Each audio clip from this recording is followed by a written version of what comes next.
कौन है छठी मैया और क्यों करते हैं इनकी पूजा। छठ पर्व षष्ठी का आरंभ है। कार्तिक मास की अमावस्या को दिवाली मनाने के 6 दिन बाद कार्तिक शुक्ल को मनाया जाने के कारण इसे छठ कहा जाता है। यह 4 दिनों का त्योहार है और इसमें साफ सफाई का खास ध्यान रखा जाता है। इस त्योहार में गलती की कोई जगह नहीं होती। इस व्रत को करने के नियम इतने कठिन है, इस वजह से इसे महापर्व और महाव्रत के नाम से संबोधित किया जाता है। मान्यता है कि छठ देवी सूर्य देव की बहन है और उन्हीं को प्रसन्न करने के लिए जीवन के महत्वपूर्ण अवयवों में सूर्य व जल की महानता को मानते हुए इन्हें साक्षी मानकर भगवान सूर्य की आराधना तथा उनका धन्यवाद करते हुए माँ गंगा, यमुना या किसी भी पवित्र नदी या पोखर तालाब के किनारे यह पूजा की जाती है। षष्ठी माँ यानी छठ माता बच्चों की रक्षा करने वाली देवी है। इस व्रत को करने से संतान की लंबी आयु का वरदान मिलता है।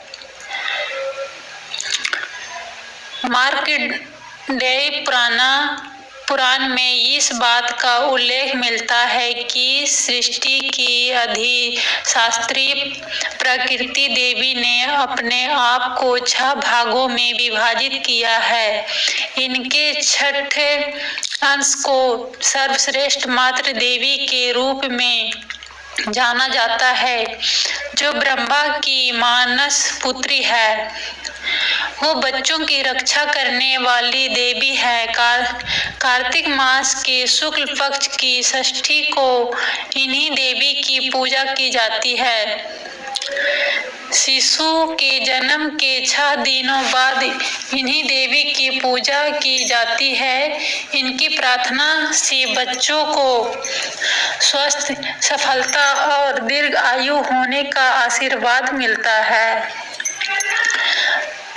पुराणों में इन्हीं देवी का नाम कात्यायनी बताया गया है, जिनकी नवरात्रि की षष्ठी तिथि को पूजा की जाती है।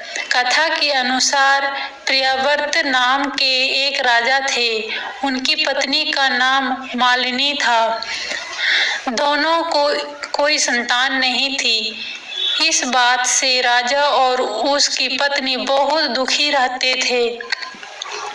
उन्होंने एक दिन संतान प्राप्ति की इच्छा से महर्षि कश्यप द्वारा पुत्रेष्ट यज्ञ करवाया। इस यज्ञ के फलस्वरूप रानी गर्भवती हो गई। 9 महीने बाद संतान सुख को प्राप्त करने का समय आया तो रानी को मरा हुआ पुत्र प्राप्त हुआ। इस बात का पता चलने पर राजा को बहुत दुख हुआ। संतान शोक में वह आत्महत्या का मन बना लिया, लेकिन जैसे ही राजा ने आत्महत्या करने की कोशिश की, उनके सामने एक सुंदर देवी प्रकट हुई। देवी ने राजा को कहा कि मैं षष्ठी देवी हूँ। मैं लोगों को पुत्र का सौभाग्य प्रदान करती हूँ। इसके अलावा जो सच्चे भाव से मेरी पूजा करता है, मैं उसके सभी प्रकार के मनोरथ को पूर्ण कर देती हूँ। यदि तुम मेरी पूजा करोगे तो मैं तुम्हें पुत्र रत्न प्रदान करूंगी।